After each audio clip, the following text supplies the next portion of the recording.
Je m'appelle Mike Renoir-Chéry, puis je suis photographe professionnel et conseiller aux ventes chez Gosselin au centre-ville de Montréal.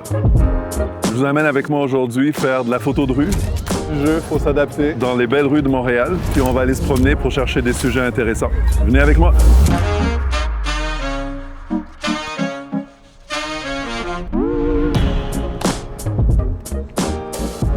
Les deux passions que j'ai en photographie, les deux styles de photographie qui me passionnent le plus sont le portrait puis la photo de rue. C'est deux choses différentes, mais elles se rejoignent dans le fait qu'on parle de l'histoire personnelle des gens.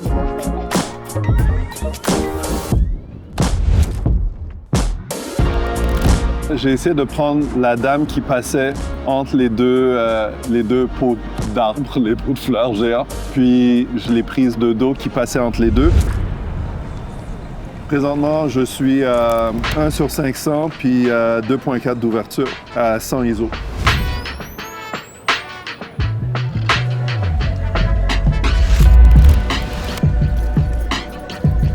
Je vais essayer de faire un pan pour que le vélo soit en focus, mais que tout ce qu'il y a derrière le vélo soit en flou.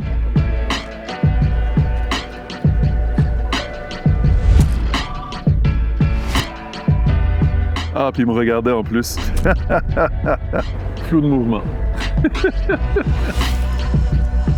Il y a des histoires qui se passent, puis le défi, c'est souvent de capturer ces histoires-là, la partager d'une manière efficace. Fait que ce soit par le cadrage, par les angles, les points de vue différents. Puis moi, je fais beaucoup de noir et blanc.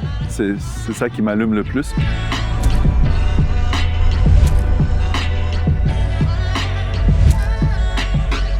Ce que je suis en train de faire maintenant, c'est que j'attends le bon sujet pour les reflets. Il faut que je les prenne en reflet dans la vitre. Je trouvais ça intéressant comme composition. Je pense que j'ai eu ce que je voulais. On va voir. Ah ouais. Ça marche ça.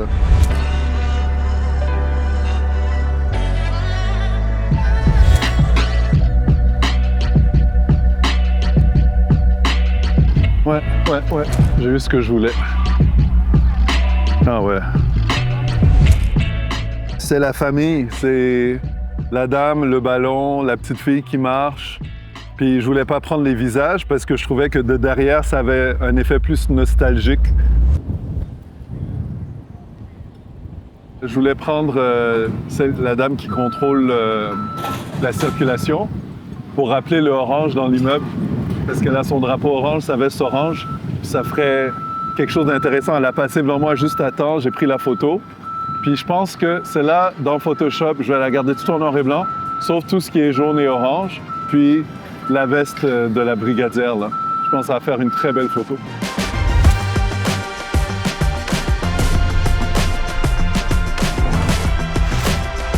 Une chose qui est vraiment importante en photo de rue, c'est pour pouvoir s'adapter rapidement, c'est de connaître notre équipement. Donc je connais mes raccourcis, je suis capable de changer ma vitesse vite, mon ISO, tout ça, sans avoir à regarder la caméra.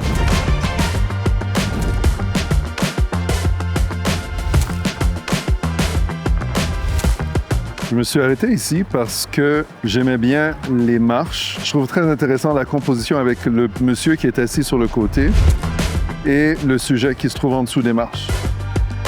Le fait qu'il n'y a pas beaucoup de lumière en dessous, on est dans l'ombre, puis il y a de la lumière de l'autre côté, fait que le contre-jour ferait une superbe photo. J'attends juste qu'il y ait un sujet qui passe, qui monte. Ah ouais, super.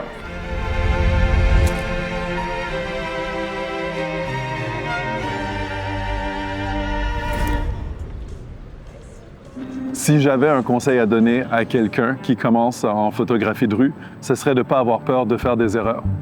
Le cadrage! Parce que ça fait partie du jeu. On apprend de nos erreurs, mais des fois, c'est des erreurs qui sont accidentellement fantastiques. Il y a 2 parapluies qui arrivent en même temps. Super! Yes! J'ai eu la shot que je voulais. Ou ça n'a pas donné ce que je voulais, mais ça donne quelque chose d'intéressant quand même. Donc c'est ça, de ne pas avoir peur.